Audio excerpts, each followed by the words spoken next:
이게 교통사고가 나면 이제 중대법규 위반 그리고 중상해, 사망 뭐 이런 사고가 나면 이제 형사 입건이 된단 말이지. 근데 이제 어떤 사람들한테는 이 그 처벌의 전력이 남는 것 자체가 굉장히 싫은, 그러니까 감정적으로 싫은 사람도 있고 현실적인 이유에서 싫은 사람도 있어요. 그러니까 뭐 예를 들면 출장을 많이 다녀야 되는데 비자를 받을 때 범죄 경력을 내라고 하는 나라들이 있거든. 근데 그러기에 뭐 물론 과실범이지만 전과가 남아 있으면 어쨌든 심사가 좀 길어지거나 뭐 그런 경우들이 생기기도 하고, 그래서 아예 정말, 그리고 이제 뭐 교통사고 낸 사람들이 선량하게 정말 한 번도 경찰서에 안 가본 사람들이 이제 교통사고로 이제 처음으로 경찰 조사를 받는 경우들이 많단 말이에요. 그래서 어떻게 처벌 안 받은 건 불가능하냐 뭐 이렇게 말씀을 하셨는데,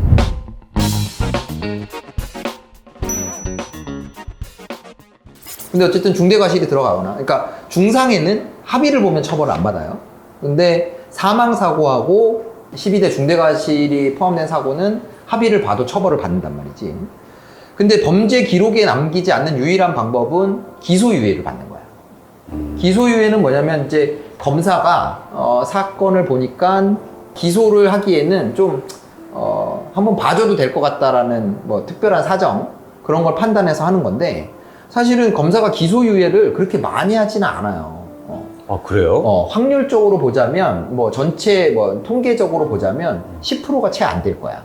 그럼 10개 중에 1개만 기소유예고? 10개 중에 1개 정도만 돼도 사실 많은 거지. 그 정도도 안 될 거야. 뭐 내가 통계를 본 건 아니지만 체감하기로는 내가 형사사건, 교통사고 형사사건으로 한 13년 하면서 다룬 사건이 300~400건은 될 건데, 그 중에서 기소유예 받았던 사건이 10개 정도 되는 것 같은데? 엄청 적네.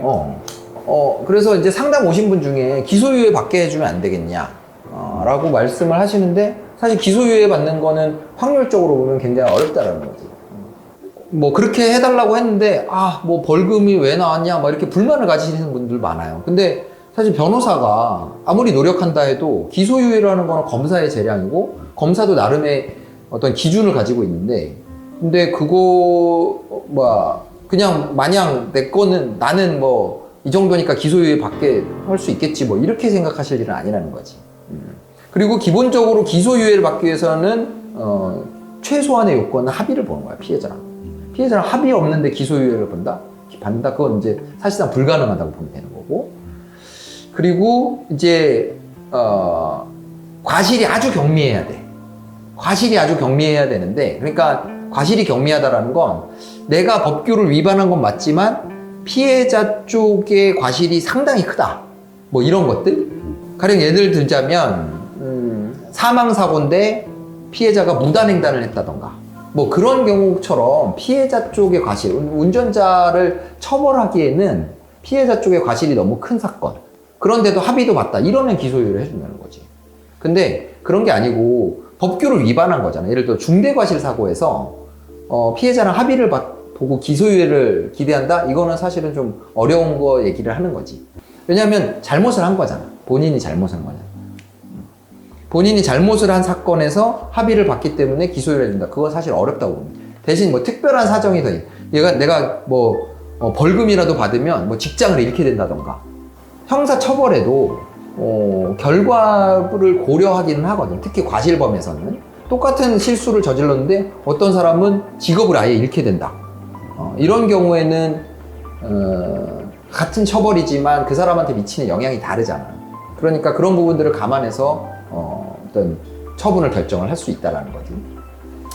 자, 그리고 근데 이제 기소유예를 바랬는데 검사가 기소를 해버렸어요. 보통 그런 경미한 사건 같은 경우는 약식으로 기소를 하지. 약식으로 기소를 하는데, 약식 기소라는 거는 벌금형을 내려주세요라고 하는 거기 때문에 그냥 명령 받고 벌금 내면 끝나는 거거든요. 근데 나는 벌금도 싫다라고 했을 때는 마지막 기회는 이제 정식재판 청구라는 걸 하는 거야. 약식 명령을 받은 날부터 7일 내에 정식재판 청구라는 걸 할 수 있고, 정식재판 청구를 하면 그게 이제 법원에 재판을 여는 사건으로 바뀌면서, 그래서 법원에 가서 이제 재판을 받게 돼요. 그 재판을 받으면서 판결로 선고유예라는 게 또 있어요. 이 선고유예는 어떤 의미를 갖는 거냐면 내가 이 사람한테 형벌을 선고를 하기는 했는데 2년 동안 다른 문제가 생기지 않으면 그러면 아예 형을 선고했다라는 사실 자체가 없는 것처럼 처리를 해주는 제도인 거야. 기소유예에 조금 상위 버전. 기소유예랑 비슷한 건데 판사가 할 수 있는. 그러니까 기소유예는 검사의 재량 처분인 거고 선고유예는 판사의 재량 처분이지. 근데 선고유예는 기소유예보다 확률이 훨씬 낮아요. 선고유예를 해주는 케이스는 모든 형사사건을 통틀어서 한 5번 정도 되는 것 같아요. 일단 피해자랑 합의는 봐야 되고, 그 다음에 사건 자체가 피해자 쪽에 과실이 상당히 있어 보이는 거. 그러니까 운전자를 처벌하기 좀 애매한 그런 사건이어야 하고, 그리고 그게 아니면 이 사람한테 비슷한 케이스에서 벌금을 줬던 거랑 똑같은 걸 형벌을 줬을 때 이 사람한테 미치는 영향이 너무 크다. 이 사람의 어떤 인생에서 이 벌이 미치는 영향이 너무 큰 특별한 사정이 있다.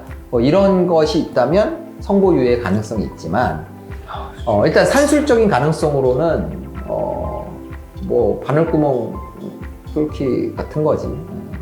그래서 교통사고로 형사 입건이 됐다 했을 때에는 일단 피해자랑 합의를 보는 게 제일 중요하고, 그리고 내 상황을 봤을 때 좀 뭐 피해자 쪽의 사고 경위가 피해자 쪽에 좀 과실이 많은 사건이다라고 하면 그러면 기소유예나 선고유예를 기대해 볼 수는 있겠지만 확률적으로는 굉장히 낮다라는 거를 염두에 두고 가장 많은 케이스는 벌금.